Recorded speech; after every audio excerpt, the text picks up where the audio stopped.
Hello guys, welcome to the fiction series.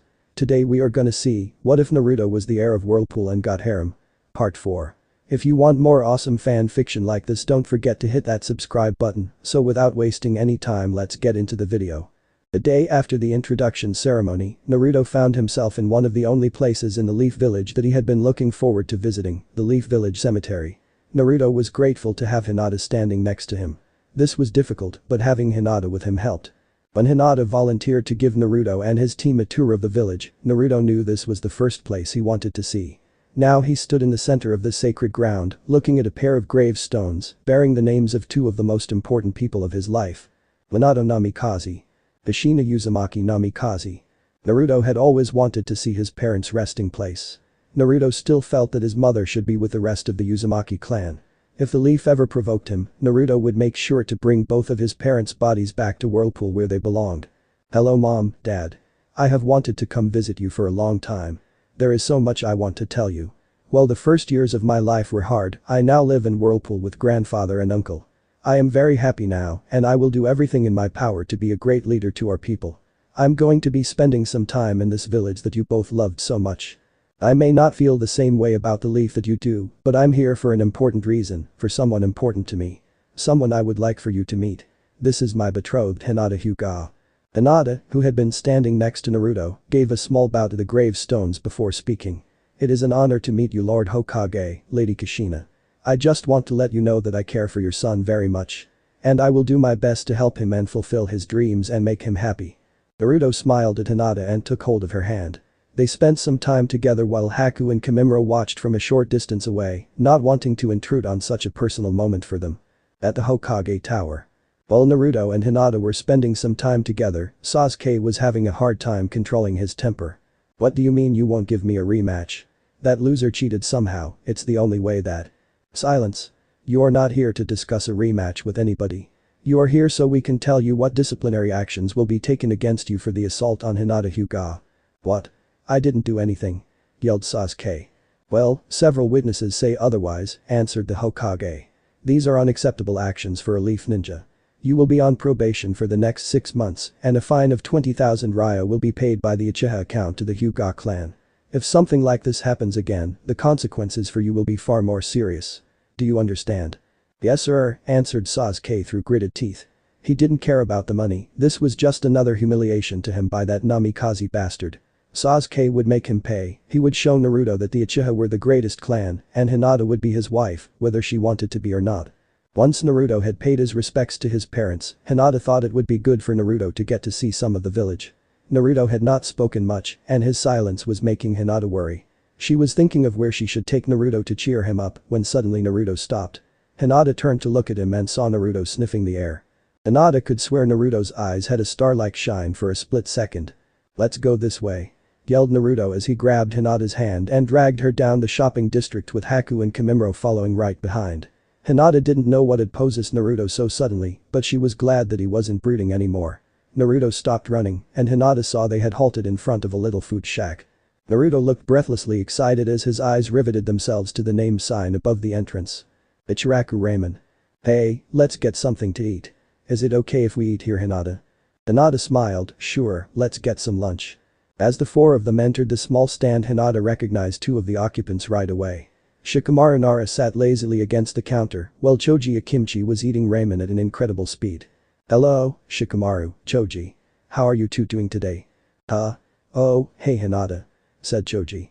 Shikamaru was too lazy to speak, he just waved hello. Naruto took a seat next to Hinata and quickly ordered 4 bowls of ramen, while his companions ordered 1 bowl each. Are you sure you should eat that much, Naruto-kun? Asked Hinata. When it comes to ramen, no one can eat more than me. Said Naruto. Choji's ears twitched when he heard that. No Akimichi could hear a statement like that and not do something about it. I hate to disagree with you, Naruto-sama, but as an Akamichi, I have to tell you that we can eat more than anyone else, especially when the food is this good.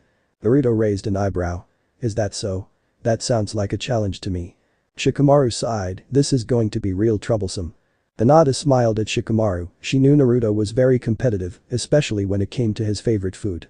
Hinata, Haku, and Kimimaro calmly enjoyed their meal, while Naruto and Choji battled it out in a fierce ramen eating contest. 1 hour and over 30 bowls of ramen for Naruto and Choji. Choji looked on in dismay. Naruto had not only matched him bowl for bowl, but now held a 3-bowl lead on him. What was worse, for the first time Choji could remember, there was delicious food in front of him that he didn't think he could eat. "I surrender," said Choji. Naruto finished his bowl before he answered. "Well, that was by far the most difficult eating challenge I ever had. I don't think I could have eaten another bowl. I can see why your clan claims to be the best. If you ever want a rematch, I would love to give you another shot," Naruto said. Choji cheered up a bit. He may have lost today, but there would be a chance for a rematch. "I think you just want an excuse to pig out on Ramen again, Naruto-sama," said Haku. Naruto scratched the back of his head and laughed. He knew he was caught. That didn't mean he hadn't enjoyed the match. It was great to meet a fellow ramen lover. "So what are you guys up to today?" asked Shikamaru. "I'm showing them around the village since we all start missions tomorrow and it will be more difficult to spend time together," answered Hinata. "That makes sense," said Choji. "We're going to enjoy our last day off by going cloud watching at usual spot and play some shogi," said Shikamaru. "Shogi?" asked Haku. "Yes, do you play?" "All of us were taught to play shogi and other strategy games," she answered. "Really? Do you want to play a game?" asked Shikamaru. "There is a park with some tables nearby, we could go there." Shikamaru was always up to playing shogi with new people. Haku turned to look at Naruto to see if it was okay. Naruto for his part was too full of ramen to go walking around, so this was a great idea to him. He gave Haku a nod of approval. After paying for their meals, everyone made their way to the park that Shikamaru had mentioned. Once there, Shikamaru procured a portable shogi board, but Naruto raised a hand to signal him to stop. "Please, allow me to provide the board," said Naruto. Naruto then pulled a scroll from his kimono and proceeded to unseal the most luxurious shogi set Shikamaru had ever seen. It was the type of set that only daimyos could afford.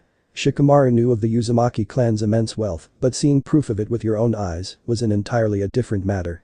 Putting that aside for the moment, Shikamaru concentrated on the game that was about to begin. 1 hour later. Shikamaru stared at the board with sweat on his brow.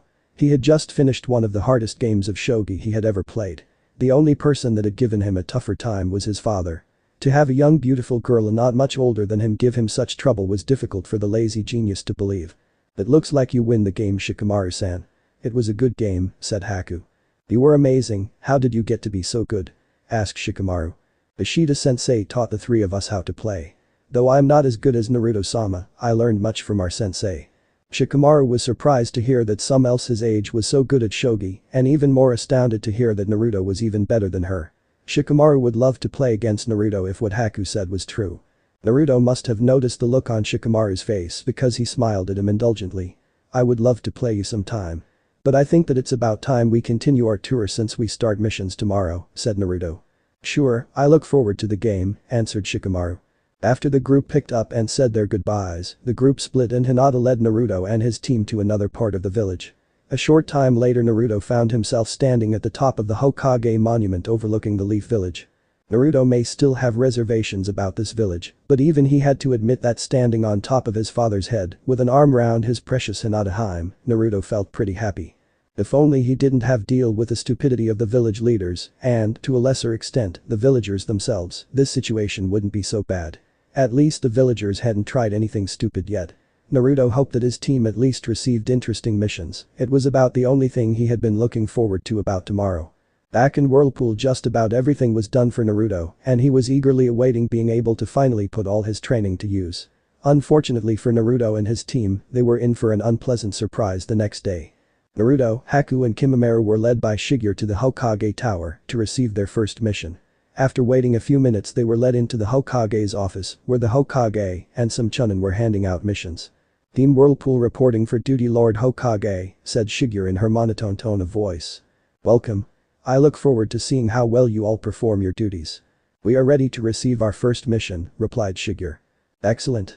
I think I have the perfect one for you," said the Hokage. 2 hours later. "You have got to be kidding me," exclaimed Naruto as he stared at the target his team had been tasked with capturing. Said target was purring happily in Haku's arms. "I don't know what's worse. That our first ninja mission was to catch a cat or that it took us 2 hours to get the blasted furball." That comment got Naruto an angry hiss from the mentioned furball. "That wasn't a nice thing to say, Naruto-sama," chided Haku. Naruto sighed. "Let's just get him to the tower so we can get a new mission." Team Whirlpool made their way to the Hokage Tower. Once there the Hokage and his team were surprised to see them, especially with the Katora in their custody. "My team has completed their objective, Hokage-sama," said Shigeru. "I'm very impressed.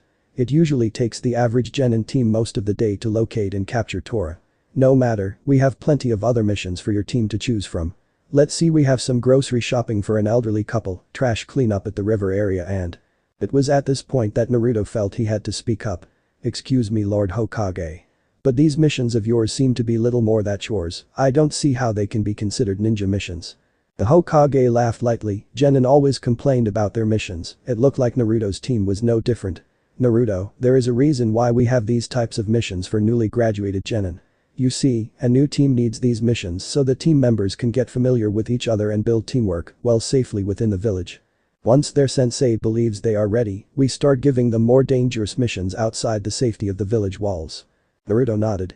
"That makes sense, however, my team and I don't require working on teamwork. We have been training together, along with our sensei, for several years now. We know and trust each other absolutely. Using us for these types of missions is a waste of our talents. I'm confident that we can handle a higher mission." The Hokage stroked his beard as he thought about it. He knew that Naruto's team was above an average genin level, perhaps it was better if he gave them a higher mission. It could be a good opportunity to gain some favor with Naruto. "I will look into giving you a higher mission. Today we only have D rank missions for genin teams, but perhaps tomorrow we can have a C rank for your team." Naruto didn't look happy of having to do more D rank missions, but at least tomorrow he might get something better. Later that day Naruto and Hinata met in the Namikaze compound to talk about their day and their missions. "And then we had to go shopping for people's groceries. How are those things considered ninja missions?" Hinata giggled. She knew it was frustrating for Naruto. Kiba had been very vocal about his displeasure of D rank missions too. "Well, maybe you will get a better mission tomorrow. My team will be doing D ranks for weeks before we are ready for a C rank mission." "Eh? But you said that you work great together with Kiba and Shino, why would you have to wait so long?" asked Naruto. "Yes, but we still need to learn teamwork and training to be able to use our abilities as a unit. Not just in battle but in other situations too. All that takes time. Also Kurenai sensei will be teaching us exercises that are not part of our clan training. I'm sure your team will be ready for higher missions faster than the other Leaf Genin. None of them look very impressive to be honest with you. Many don't take their training seriously, but if they pass their sensei's test then they at the very least then they have the potential to be better. It's up to their sensei to bring out that potential. I guess I don't envy they have a lot of work to do." Hinata smiled, but before she could answer Haku walked into the room. "Naruto-sama, there is someone here for Lady Hinata." Shortly afterward a person wearing Hyuga robes walked in. Hinata tensed up when she saw her cousin Neji come in with a frown on his face. "Hinata-sama, I was sent to collect you. Your father wanted to make sure you arrived on time." Naruto didn't like the way Neji spoke to Hinata. He knew about the grudge Neji held against the main branch of the Hyuga clan. Naruto couldn't even blame him for it, but that didn't mean he had to like Neji's attitude. "I see, I didn't realize it was so late. I have to go now, Naruto-kun. I will try to see you tomorrow, okay?" "Sure, we'll talk some more tomorrow, Haim." Naruto hugged Hinata goodbye and watched as she left with her cousin. "That Hyuga seemed to have some hostility towards Lady Hinata," said Haku. "That was her cousin, Neji Hyuga. He has a grudge against every Hyuga that is part of the main branch. It's a long story, but he blames them for his father's death. From what Hinata has told me he has every right to be mad. But I still don't like his attitude towards Hinata Haim. It's too bad he feels that way, but it is a family matter. I know, and I'll stay out of it. It's just that I know how much it bothers Hinata. She wants her clan to be united, a family. But no matter how hard her father tries, the elders and main branch members always fight him to keep things the same. I guess all I can do is support Hinata as much as I can. Naruto-sama, we should get ready for dinner." "Okay. We do have a busy day tomorrow, especially if we get a good mission. It would be nice to have a chance to test our skills," said Haku. "We will, and we will show everyone the strength of Whirlpool Ninja." "Yes, we will do our best to help you succeed, Naruto-sama." Naruto smiled at Haku, and both made their way to the dining room where Kimimura was waiting for them. Naruto noticed that Shigeru was gone. "Where is sensei?" Kimimura shrugged. Shigeru was always doing this. Naruto guessed it had something to do with being a master of spies. Naruto didn't worry about it too much, after all, if anybody could take care of themselves, it was Shigeru. At a dango shop in the business district. Anko Mitarashi likes the simple things in life. She likes a good fight, cheap booze and tasty dango. That's why she was entering her favorite bar after a long day of entertaining prisoners in the information retrieval and interrogations department. Her mood changed very suddenly when Anko saw someone sitting at her favorite table. The regulars of the shop knew that was her seat and learned the hard way not to sit there on the days Anko was known to be there. She chose another table and had a seat. "Anko, the usual?" asked the shop owner as he placed a bottle of sake and a small sake dish in front of her. "You know it. But hey, who is that at my table? I haven't seen her before." "Don't know. She showed up a while ago. She ordered some dango but hasn't said much to anyone," said the shop owner. Anko looked at the woman sitting at her table while she drank her sake. She was wearing a tiny purple kimono and had a long sword leaning against the table. There was something about the woman that made Anko nervous. Anko couldn't place her finger on it, but she could tell this woman was not someone to mess with lightly. Just then Anko noticed one of the guys sitting on a table near the woman get up and walk towards her. Even from where Anko was sitting she could tell the man had been drinking too much, he wasn't even walking straight. This should be fun to watch, thought Anko as she saw the man approach the woman. But Shigeru was enjoying her dango when she saw a man, a ninja of Chunin rank by the uniform he was wearing, approaching her. "Hey there gorgeous, I haven't seen you around here before," said the man, his voice slightly slurred. Shigeru ignored him without even acknowledging him. This upset the inebriated man. "Hey, I'm talking to you," the man said loudly. He made the mistake of putting his hand on Shigeru to get her attention. Before his hand could touch her, there was a blur of movement from Shigeru and the man found his hand skewered by a dango stick. "Ah," the man screamed in pain. "What the hell, you crazy bitch?" he raged at her. Again Shigeru didn't bother to look at him and continued to eat her dango. By then two of the man's friends made their way to stand next to him. "Who do you think you are?" screamed another. All three men had pulled kunai and it looked like a fight was inevitable. However, before either of the men could move, there was another blur from Shigeru. At first nothing happened, but as the men recovered from their confusion, cuts appeared all over their clothing. A second later all of the men's clothing fell off having been cut to shreds. "Ah ha ha ha." Everyone in the bar laughed at the now naked men, Anko laughing the loudest. The men ran out of the bar as fast as they could and Shigeru resumed her meal. Only to be joined by a purple-haired woman wearing a tan-colored trench coat. "Hey there," the woman said with a wave as she sat herself across from Shigeru and placed a sake bottle and a rather large plate of dango in front of herself. "That was some nice work you did back there, I'm impressed." Shigeru glanced at the woman but didn't answer. "Not much of a talker, huh? That's okay. I'm Anko Midarashi, what's your name?" "Shigeru Kasaka." "Shigeru, huh? Well Shigeru-chan, I like your style. And I think we are going to be good friends, you and I just know it," Anko said with a devilish grin on her face. Back in the Namikaze compound, Naruto and his team suddenly felt a shiver run down their spine. They grew worried that something horrible had just happened, they didn't know just how right they were. Hokage Tower. Naruto and his team stood in front of the Hokage, ready to hear what their next mission would be. Naruto wanted it to be a mission in which he could show the strength and skill his team had worked so hard to gain. The Hokage was reading through some mission scrolls. By the look he had when he finished the last scroll, he had found the one for them. The Hokage smiled at Naruto. "I believe I have a mission acceptable to both the client and your team. It's a C-rank escort mission to the Land of Rivers."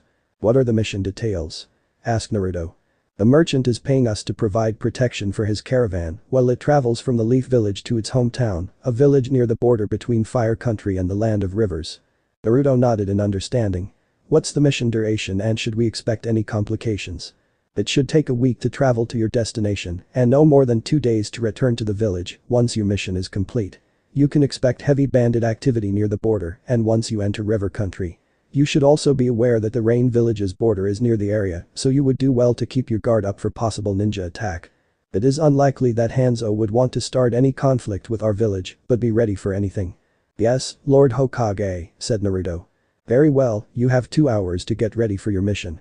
You will meet the client at the western gate." "Yes sir." Naruto and his team left to ready themselves for this mission. 1 hour later Naruto was with Hinata at the Hyuga compound. He told her of the mission and when she could expect him to return. "Please be careful Naruto-kun. Don't worry Haim, it's just an escort mission. I'll be back before you know it." Hinata didn't say it, but she had a bad feeling about Naruto's mission. She would have to trust Naruto would come back safely. Hinata knew his team was very skilled, so a typical escort mission would be no problem for them. But she couldn't help feeling that this wasn't going to be a typical escort mission. After saying goodbye to Hinata, Naruto met his team at the western gate. After meeting their client, they left the village and headed for the border of River Country. At an unknown location. 2 individuals meet in secret. "So it's true then. The team from Whirlpool was sent on a C-rank mission yesterday?" asked the first individual. "Yes, my sources have confirmed it," answered the second. No doubt the Hokage is playing favorites with them. We will use this to our advantage and rid ourselves of a problem. After all, there is no telling what could happen out on a mission. I have taken the liberty of making arrangements for their team to meet with some unexpected complications on this mission. The first individual smirked at that. Excellent. And you made sure that things can't be traced back to us? Yes, answered the second. I spent a small fortune to make sure that the job will get done and be kept confidential. Then we must make preparations for when the news is made public. We must be ready to take advantage of our enemy's weakness with the death of the Namikaze heir. I will take care of everything, be ready when I give the word. I will be. And will contact you as soon as the deed is done, said the second individual, while the first nodded. They both left, certain that the Whirlpool team would not be coming back from their mission. 4 days after leaving the Leaf Village, Naruto and his team found themselves at the border of the Land of Rivers. While the traveling in Fire Country was uneventful, they knew it was unlikely to remain so after they crossed the border. The team had been traveling for only a few short hours in River Country when Haku returned from her scouting mission. The rest of the team met with her to hear what she found. Did you see anything unusual on the road ahead, Haku-chan? Asked Naruto.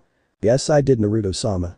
Approximately 5 miles away there are a large number of bandits hiding near the main road. They're likely waiting to ambush their next target. Which will likely be us, said Naruto. How many bandits are there? Asked Shigeru. I counted 27 bandits. After watching them for some time, I don't believe them to be a high threat as far as skill. We only have to worry about their numbers. What do you think is the best way to deal with them, Naruto? Asked Shigeru. Naruto knew she was testing him, testing his ability to strategize and lead his team. We have several options. First, we can look for an alternate route to avoid the bandits altogether. While preferable, this choice will cost us time and could lead to other unexpected complications. Second, we can continue to lead the caravan and defend it. This would put our clients and his property in danger, but with our combined strength we can subdue the bandits. Is that what you recommend we do? Asked Shigeru. Naruto shook his head. What I recommend is that we split our team, someone staying here to guard the caravan and others ambushing the bandits at their camp. With the element of surprise, we should be able to remove the threat to our client without placing him in danger. That would increase the level of danger for our team, though, stated Shigeru. We are ready for this, our client is not, answered Naruto. Shigeru nodded. Very well, do you wish to remain with the client or handle the bandits? Again, she was testing him. Asking if he would choose what was easy and safe or choose the difficult and dangerous way. I will take Haku and Kimimaro with me and take out the bandits while you keep guard over our client. Shigeru nodded. If you're not back in an hour, I will come for you. Naruto nodded in acceptance and immediately left with his team. The clock was ticking. Naruto and his team wasted little time in silently reaching the bandit camp. The plan was simple, hit the bandits fast and hit them hard, take as many of them out as quickly as possible before they could counterattack. The plan worked marvelously. The team spread out and using special communication seals and signal from Naruto once they were in place, all 3 of them rained down shuriken, kunai and senbon down on the unsuspecting bandits. In less than 1 minute most of the bandits were dead or dying from Team Whirlpool's initial attack, leaving only 10 survivors. The survivors rallied together in a defensive formation, blocking the incoming projectiles with skilled teamwork, making it hard for the team to get hits on them. Naruto knew the element of surprise was gone, and now they were going to have to finish the job the hard way. Kimimaro, I need you to scatter them. We'll pick them off one by one. Yes, Naruto-sama. Without hesitation, Kimimaro jumped down from the tree he was in and rushed a group of bandits, a bone blade emerging from each of his palms. The bandits were shocked by the speed and power Kimimaro displayed. He cut down 2 bandits before the others were able to react to his assault. Using his unique bloodline abilities, Kimimaro was able to defend himself from their attacks and kill 3 more using his digital shrapnel jutsu. After watching half of their numbers cut down by a child, the rest of the bandits did what Naruto knew they would: they fled. Haku and Naruto were able to easily pick them off with kunai and senbon as they tried to run away. Once the last of the bandits was killed, Naruto and Haku landed next to Kimimaro. Great job, you two. I know none of us likes to needlessly take lives, but this was necessary. We couldn't let them continue to hurt people for their greed, said Naruto. Haku and Kimimaro nodded. Okay, let's get back to Shigeru-sensei. Naruto's team was about to jump onto the tree when suddenly. Senbon shower.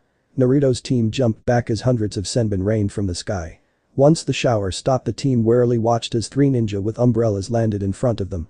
They were wearing headbands that identified them as ninjas belonging to the village hidden in the rain. The leader, a man with green hair and a striped purple outfit, was smirking at the Whirlpool ninja. Naruto's team was immediately on guard. Haku and Kimimaro took flanking positions at either side of Naruto. Naruto placed a hand on the hilt of his sword before speaking. Who are you and why are you attacking us? My name is Aoi Rakusho, Jonin of the Hidden Rain Village. And to put it simply for you to understand, someone wants you dead real bad. My team will make a fortune once we kill you. You can try, but I assure you it won't be easy. Naruto drew his sword while Haku brandished many senbon and Kimimaro grew a bone blade from each palm. Naruto's team was ready for a fight, the rain ninja didn't look worried at all. Fool, you don't know how out of your league you are. I'm a Jonin. And my partners are both seasoned Chunin. What chance do you think 3 genin have against us? Rank means nothing, Naruto said. I'll take the leader, you two handle the other 2. Remember your training, we're fighting for our lives. Don't hesitate to put them down. Yes, Naruto-sama. Answered both Haku and Kimimaro. Aoi just laughed. He ordered his partners to deal with the spares while he finished their target. That's a nice looking sword, kid. I have a nice sword too. Naruto saw Aoi pull a small sword that made his eyes widen in surprise. Io smirked thinking Naruto's shock was fear. I see you recognize my legendary sword. Aoi then activated said sword and the sound of electricity crackled loudly. This is the famous Raijin, the sword that once belonged to the second Hokage. Are you going to attack me? Or are you planning to talk me to death? Asked Naruto in a bored tone. And while he appeared to be unworried on the outside, his mind was running through many scenarios of what he could do to assure his team's safety. Aoi growled at the punk's attitude and launched himself at Naruto. The battle was on. But Haku was surprised at how slow her opponent seemed to be. He was trying to get her with senbon that came out of his umbrella. Haku was way too fast for his attacks to land. Haku used her superior speed to get in close and land several well-placed kicks and punches that quickly had her opponent on the defensive. When it was clear that Haku was the superior Jutsu user, her opponent switched to ninjutsu. Water style. Water bullet. Haku used her agility and flexibility to easily avoid the attacks. Then Haku turned the water her opponent had summoned against him. Water style. Water clone jutsu. Her opponent was suddenly surrounded by 3 clones that wasted no time in attacking him simultaneously. Even though the clones had only a fraction of the user's strength, the Rain Ninja had a difficult time defending against 3 opponents. When he finally was able to cut them down, the Rain Ninja was panting heavily and was covered in cuts and bursts. He was looking around wildly for Haku. It was then that he felt the unnatural coldness in the air. Out of nowhere, mirrors of ice materialized all around him, creating a dome that left him in the middle. The Rain Ninja saw the reflection of opponent in all the mirrors. Forgive me, but I have no time to waste. Naruto-sama may have need of me, so I will have to finish this quickly. The Rain Ninja saw the reflections draw handfuls of senbon. He only had time to widen his eyes before Haku launched a storm of senbon that the Rain Ninja had no hope of evading. When Haku cancelled her jutsu, her opponent was on the floor, his body so impaled by senbon he resembled a porcupine. With her battle over, Haku headed to meet with her teammates. With Kimimaro. Kimimaro's opponent was desperately trying to keep the bone sword kid at a distance since he was a long-range specialist. Kimimaro's bloodline limit allowed him to easily defend himself from the Rain Ninja's attacks. The Rain Ninja had tried to defeat Kimimaro with projectiles. When those proved useless, he tried long-range ninjutsu, but that was ineffective as well. All that his jutsu managed to do was keep Kimimaro far enough away to keep him from attacking with his blades. Kimimaro decided to attack him from a distance. Kimimaro withdrew the blades from his palms and pointed his fingers at the Rain Ninja. Digital shrapnel jutsu. The Rain Ninja knew what was coming, having seen the jutsu earlier, but was unable to dodge the attack fully. 2 of the bone projectiles landed, one on his left shoulder and one on his right leg. That was what got him in trouble. Seeing his opponent unable to fully dodge his attack, Kimimaro continued to send wave after wave of projectiles until his opponent was down and completely motionless. Unlike Haku and sometimes Naruto, Kimimaro rarely hesitated to use deadly force. Though in his defense, when you were sparring with people as powerful as the teachers his team had in Whirlpool, you have to go at them with everything you got. Haku landed near Kimimaro. Let's go, Kimimaro-kun. We must go and help Naruto-sama. Kimimaro nodded and both leaped away to go and find Naruto. With Naruto. After only a short while, Naruto was able to get a good reading on his opponent. The first and most obvious thing Naruto noticed was that Io was no swordsman. Io did little more than hack and slash at Naruto, relying on the power of his sword to compensate for his lack of skill. Naruto could see how this strategy might work on someone else. The Raijin would normally be able to cut through anything while sending massive electrical shocks at the same time. That is what would give Io an advantage against most opponents. Unfortunately for Io, Naruto was in Uzumaki. He had been trained in the most deadly Kenjutsu style of all and knew exactly how to defend himself against these pitiful attacks. Naruto also wielded one of the legendary elemental swords. The Arashi negated the Raigen's ability to shock its opponent and was strong enough to resist the cutting power of its lightning. Io, for his part, was growing angrier by the minute. He was going at the blonde punk with everything he had and it wasn't working. The kid was actually blocking the Raigen with his sword. That was something that had never happened. Io usually was able to use the Raigen to overwhelm his opponents. This brat kept blocking and evading his attacks, and Io was getting tired of being made a fool by a genin. How? How are you blocking the Raigen's power? There is no way that that sword can be a match for its power. So how are you doing it? Io screamed at Naruto as he continued to swing wildly at him with the Raigen. Well, the answer is actually a simple one, Naruto said as he continued to block and evade. There are several legendary elemental swords known to exist. The Raigen of Lightning, which you stole from the Senju. The Raijin of Water, said to have been lost at sea in a battle between the Mist and Cloud village long ago. The Enreiha of Fire wielded by the famous Kanagi clan of Lightning Country. The Urumoko of Earth, held by the Bifrong clan of Earth Country. The Kazujin of Wind that was said to have been owned by the son of the first Kazekage. And then we have my sword. Naruto and Aoi stopped fighting. Naruto held his sword with one hand in front of him, letting Io get a good look at the sword he was wielding. The Arashi of Storms, once owned by the founder of the Uzumaki clan. Now wielded by me. I am Naruto Uzumaki, heir of the land of whirlpools. Naruto then took his guard and Io prepared to continue their fight. It doesn't matter. All that means is I'll have 2 legendary swords once I kill you. Aoi then charged at Naruto again, but unlike last time when his sword stroke came down, Naruto didn't block or evade, he simply disappeared in a blur. What? Where did? Right here. Io heard a voice from above and looked up. Titan Mitsurugi style Ryususan. Io could only watch as Naruto, who had apparently performed a powerful jump, used the momentum of his fall to strengthen the speed and power of his two-handed strike. In a flash it was over. Naruto was next to Io, flicking his sword to remove the blood as Io's head was heard landing on the floor with a soft thud, his body falling to the ground shortly afterward. Haku and Kimimura arrived as Naruto was sealing the Raijin into a storage scroll. "Naruto-sama, are you okay?" asked Haku worriedly. "I'm fine. I'm not sure how this guy made Jonin, but he was surprisingly weak. He had no training in Kenjutsu that I could see, yet relied completely on his sword. How did it go with you? Are you both okay?" "Yes, both our opponent were somewhat skilled but unprepared to deal against our bloodline abilities. Both Kimimura and I are unhurt." "Good, then seal the heads and burn the bodies. Someone planned this attack and may have planned something else in case it failed. Let's hurry and get back to Shigure-sensei. Once we get back to the village, I plan on getting to the bottom of this. Let's go." But that Naruto's team left to finish their task and complete their mission. Time for payback will have to wait until they found who ordered the attack. But once Naruto found out who, well, they would find out why you never pissed off in Uzumaki. Hokage Tower. "And that is the end of our report, Hokage-sama," said Shigure. "Thank you, Shigure-san. While I'm glad the mission was completed and the client was happy, I find the news of an attack targeted at Naruto very disturbing." "As do we, Lord Hokage," said Naruto. "And there was nothing else," he said. "Anything that can point to who hired them to attack you?" "I'm afraid not. While arrogant, Aoi wasn't stupid enough to give me his client's name. That is unfortunate. Regardless, you and your team have done a great service to the Leaf Village. Aoi was a traitor and a thief whom has finally paid for his crimes. Your team will receive the bounty for his head and the reward for returning the Raijin." "Speaking of that, I have not made up my mind whether I should return the sword or not," said Naruto. This confused the Hokage. "What do you mean?" "The Raijin is a priceless artifact of the Leaf Village. I'm afraid I can't let you keep it." "And what did you let happen to this priceless artifact?" "This is beside the point anyway, the Raijin doesn't belong to you or the Leaf Village.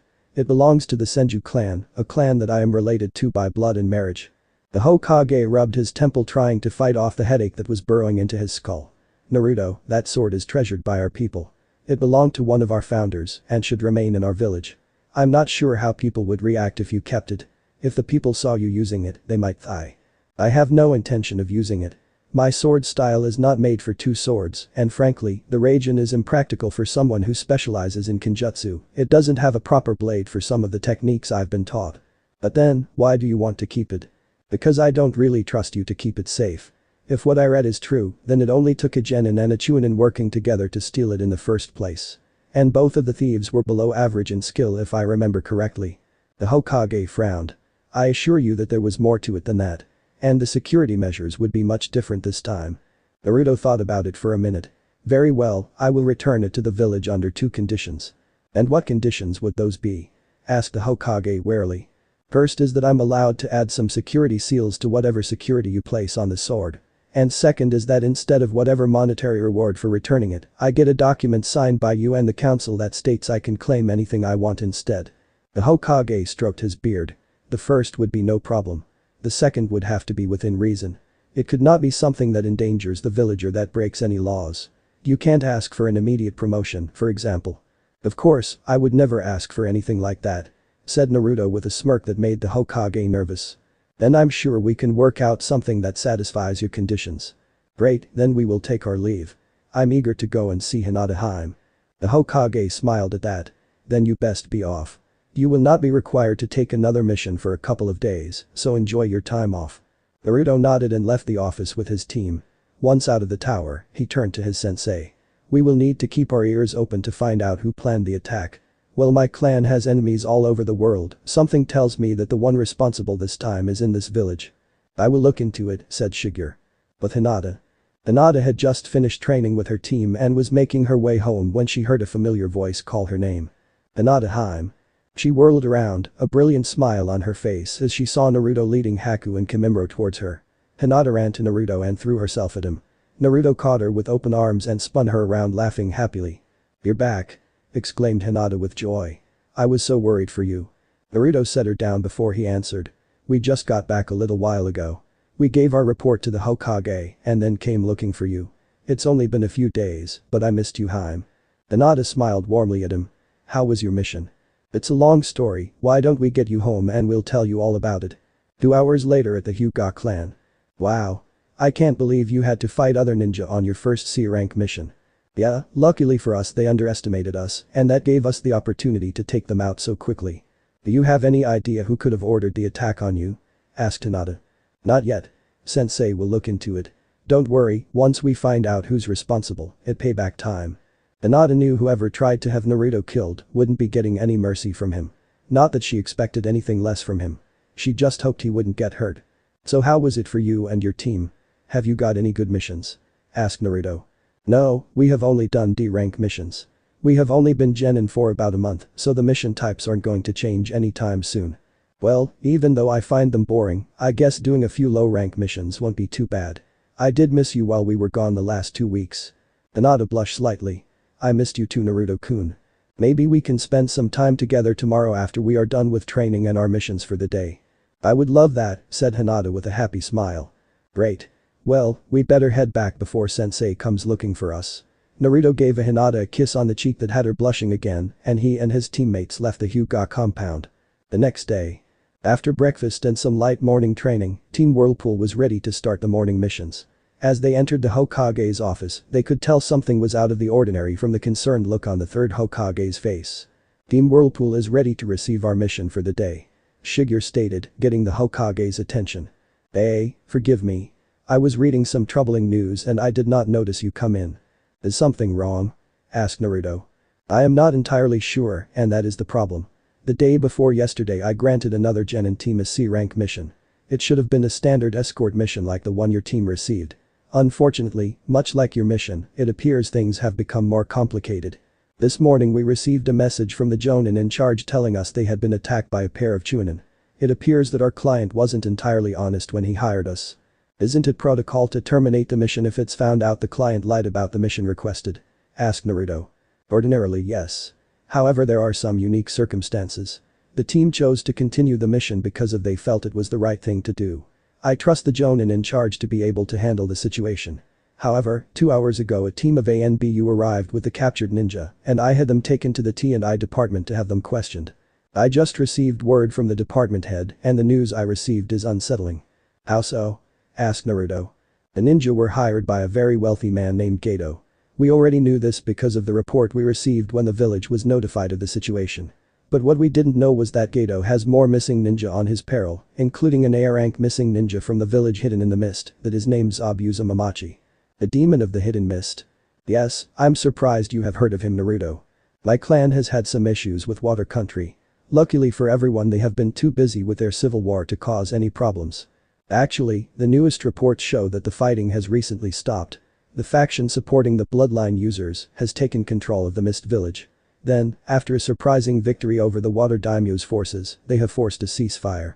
The daimyo has more men, but the ninja have the capital cut off from the rest of the country. I believe they will reach an agreement soon. If that is the case, then I hope the water lord is smart enough to let things be. If he tries anything against Whirlpool, my grandfather will not be merciful. Yes, well, we are getting off track. Now, while I believe the team I sent to Wave Country could handle a normal C-rank mission, this is no longer that kind of mission. Unfortunately, most of my Jonin and Chunin teams are out in the field on other assignments.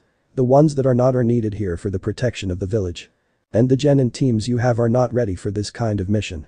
I can only think of one, answered the Hokage. Thus, it would be considered a B rank, possibly an A rank mission. You would have to provide backup for the first team.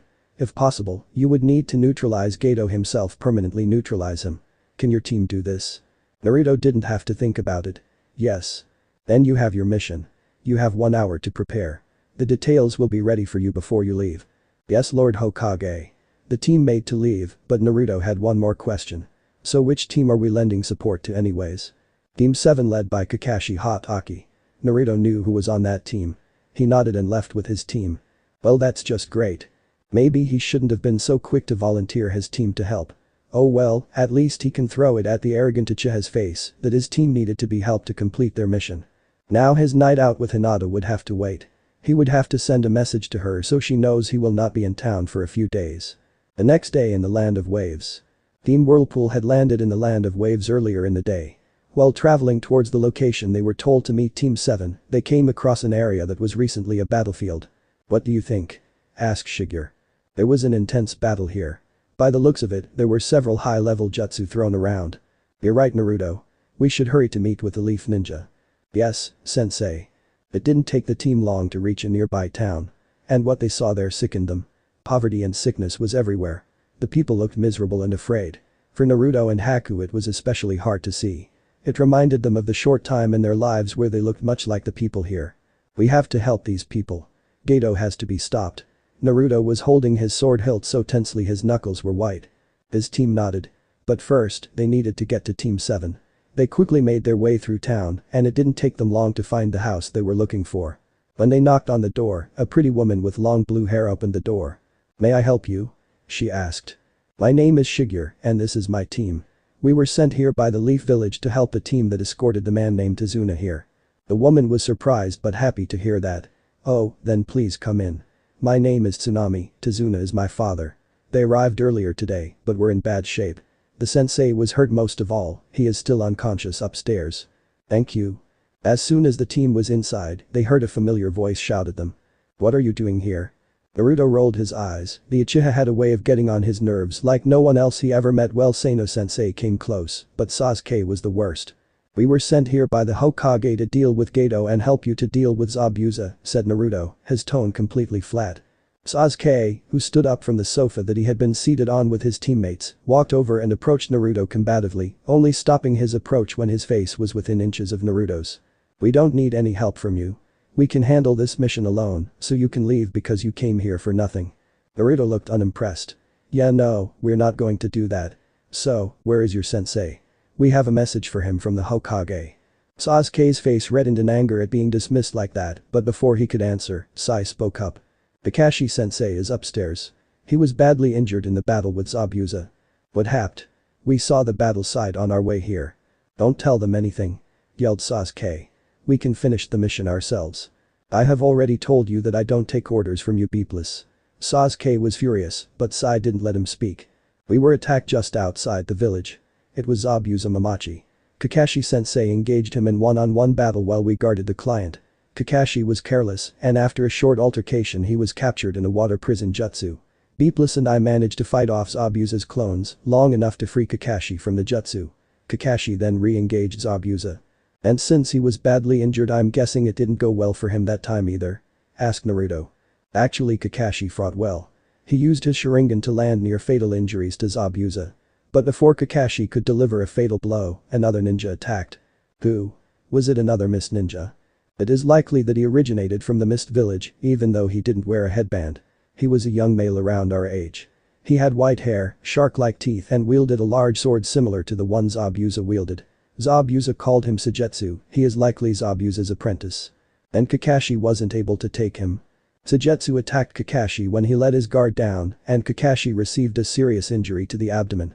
Even then Kakashi was able to fight him long enough for Suigetsu to realize that retreat was his best option. He grabbed Zabuza and left. Kakashi collapsed from his injuries and chakra exhaustion immediately after that. We have treated him as best we can, but we are not trained medics. Aku is fully qualified medic, she will look at Kakashi. Aku nodded at Naruto and left up the stairs to go and treat Kakashi. Are any of you injured? Asked Shigeru. No. We were not injured, only Kakashi-sensei was, answered Sai. Shigeru nodded. Do you have any idea of where Gato's base is located? The sooner we deal with him the better. This question was directed at Tazuna, who was sitting at a table drinking alcohol from a bottle. He has several warehouses around town where he deals in all his criminal activities. He also has a compound outside of town that used to belong to one of the nobles before Gato had him and his family killed. How many warehouses does he have? Asked Naruto. 4. He uses them to store drugs, weapons and other contraband including people. People? Do you mean human slaves? Gato's men have been taking women and children from town for months. They keep them around for days or weeks, but before long they are shipped out on Gato's ships and they are never heard from again. It's why I'm willing to risk my life to build this bridge. I don't want that to happen to my daughter or grandson. Naruto was trembling in rage. His face hardened and jaw clenched. He shot Shigeru a look and she knew exactly what he wanted. We will hit the warehouses at sundown. I will gather intel on them and return with a plan. You stay here with Kakashi and his team until I return. Without waiting for an answer she disappeared with a body flicker technique. We will put an end to Gato and his men. Now I need to go and see how Kakashi is doing. With that Naruto and Kimimaro left upstairs to look for Haku. They found Haku and Kakashi in one of the rooms. Kakashi was unconscious in a bedroll and Haku was using medical ninjutsu of some kind on him. How is he? Asked Naruto. The cut to his abdomen was a deep one. His student saved his life by stopping the bleeding. I have repaired much of the damage so he will live. However, he will need bed rest for the near future. I have placed him in a medically induced coma to help him recover faster. He will remain unconscious for the next few days. When he wakes he will be very weak for several days afterwards, but should make a full recovery within 2 weeks. That's good to hear. We came to tell you too that we need to get ready for tonight. We found out some of the things Gato has been doing and we are making a move against him tonight. We have his location? She asked. We do, but we will be attacking his interests first to weaken his hold on the village. Then we will attack him directly. For now we should ready ourselves for when Shigeru-sensei returns with the intel on the warehouses we will be attacking tonight. The Whirlpool team wouldn't have to wait long, Shigeru would return only a couple of hours later and they would be ready to land the first blow against Gato. Later that night, Naruto and his team made their way to the center of the village in the cover of night. They had left the other genin at Tazuna's house as guards. Shigeru had wasted no time in gathering the information they needed on Gato's warehouses. The team had agreed that they would hit all 4 warehouses simultaneously, each of them taking one out. The largest and best guarded was where he kept his drugs before he distributed them all over the elemental nations. Shigeru would be taking this one out as she didn't want to risk her students being overwhelmed against the best men Gato had. The second warehouse was used as Gato's armory. It's where he kept all his weapons either for his men to use or to be sold in illegal arms deals. Kimimaro would be taking this one out. The third warehouse was where Gato stored all his supplies. Food, clothing and other consumables like medical supplies. It was from here that the little food available to the village came from, at a high price though. Haku would be the one taking this one out. The fourth warehouse was used for storage, the storage of slaves. This is where Gato kept the women and children that were taken from the village and the surrounding areas. Slavery was illegal in most of the elemental nations, but that was not the case in some parts of the southern continent. There Gato made a fortune shipping hundreds of people that he snatched from the places like Wave Country. Here though he didn't need to do it in secret because he controlled everything. Naruto made sure that he would be the one to take this place out. Okay, everyone knows what to do right? Asked Naruto. His team nodded. Then let's go, we start our attack in 30 minutes. Team Whirlpool disappeared in a blur as they separated in different directions. When the men guarding the door to the first warehouse saw a beautiful woman wearing a revealing kimono walking towards them, they couldn't help but grin. They were thinking that their boss must have sent a gift to them. They were so caught up in their daydreams that they didn't notice the woman had quickly come within arm's reach. Before either of them could say a thing there was a flash of steel as the woman walked past them. The next moment, the 2 men's bodies dropped to the floor, their now severed heads rolling away, idiot grins still on their faces. Without an alarm being sounded, Shigeru walked in the warehouse unnoticed. Moments later the sounds of screams and weapons clashing was heard coming from the warehouse for several minutes. When the sound stopped, a single figure came out. The figure was carrying a long sword and was covered in blood. Once looking closer, one could tell the figure was a woman. The woman pulled something out of her kimono and tossed it over her shoulder and into the warehouse while she continued to walk. Several seconds later there was a huge explosion and the warehouse was engulfed in flames. Shigeru had finished her part, she was confident that her students could do their parts too. Besides, it wouldn't be a good idea to let them see her looking like she did now. Naruto was still skittish around her after all. Kimimaro didn't give the men guarding the second warehouse any chance to sound an alarm either. He killed them with his digital shrapnel jutsu before they even saw him. Kimimaro walked up to the door and slammed it open with a powerful kick. This got the attention of the 10 men that were inside. Kimimaro walked to the center of the room letting himself be surrounded by the men that had drawn their weapons. Swords, spears and clubs, among other things, were pointed at him.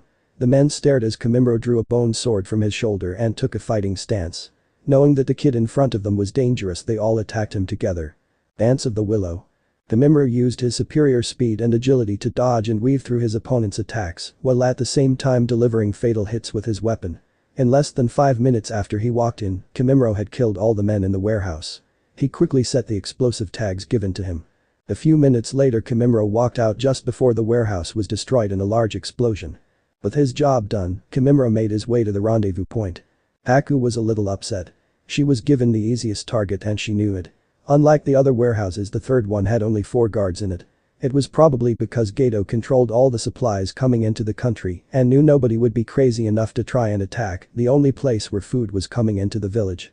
This made it almost effortless for Haku to incapacitate the men guarding the warehouse with her senbon. Unlike the others, she was instructed to preserve the warehouse since they would be giving all the supplies inside to the people of the village. Once the men were securely tied up she made her way out of the warehouse and left to meet with her team. She was going to have a serious talk with them about trying to keep her out of danger. After all, it was her job to make sure they were safe.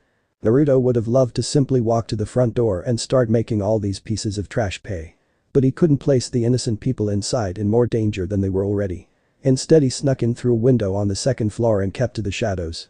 It looked like the intel he got from Shigeru was accurate. The warehouse was one large room on the first floor where all the women and children were kept in cages. The second floor was a loft where there were 3 small storage rooms that Gato's men were using to entertain themselves with the captured women. Naruto could hardly control his rage. Flashes of the day he found Haku glared in his mind as he made his way to the door of one of the rooms on the second floor. Naruto didn't have to hear the noises coming from the door to know what was happening. The smell of sex was so thick it made him want to vomit. Careful not to make a sound he opened the door and walked in. The room was tiny, with only a small bed in it. Naruto momentarily froze as he saw a large man thrusting eagerly at a naked girl that couldn't be any older 15. Without realizing he had moved Naruto found himself standing behind the man. Naruto drew a kunai with his right hand while his left clamped over the man's mouth, paralyzing him with surprise. Before the thug could make a sound Naruto drove his kunai into the back of the man's skull, killing him instantly. Naruto quickly turned to look at the girl who was looking him in shock. Naruto threw the dead man off of her and gave her a sign to stay quiet. The terrified girl nodded. Naruto cut the ropes tying her hands to the bed. In a soft voice Naruto told the girl to stay there and not make a noise. He then did the same thing in the next 2 rooms, however, the woman in the last room screamed when he killed the man assaulting her. Naruto rushed out of the room expecting the scream to bring the rest of the men upstairs, but apparently a woman's scream was not important enough to investigate.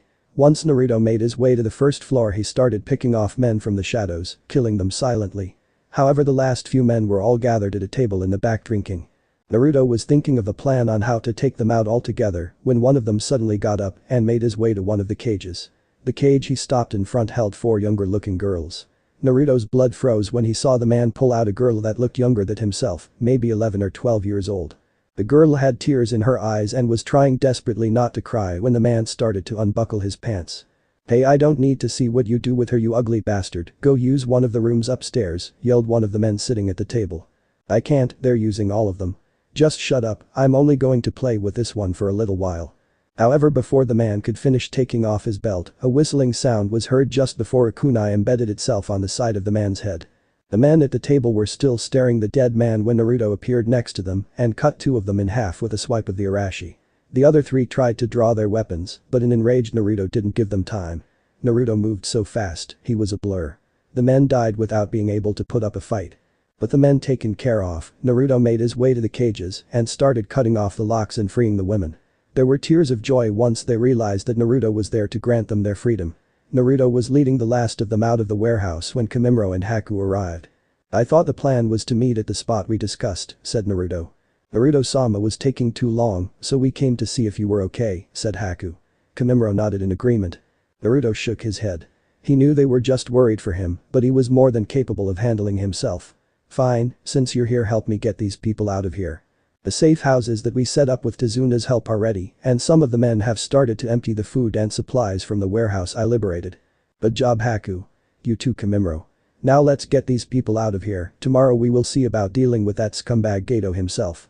Naruto knew that they had dealt Gato a devastating blow tonight, but he was still a danger that had to be dealt with. Naruto wanted to deal with the piece of trash personally. He would make Gato pay for all the suffering the evil man had caused. So this part ends here. Alright, that's it for today's video, guys. Let me know in the comments section how was the story, and also don't forget to like, share and subscribe. I will meet you in another video. Bye bye.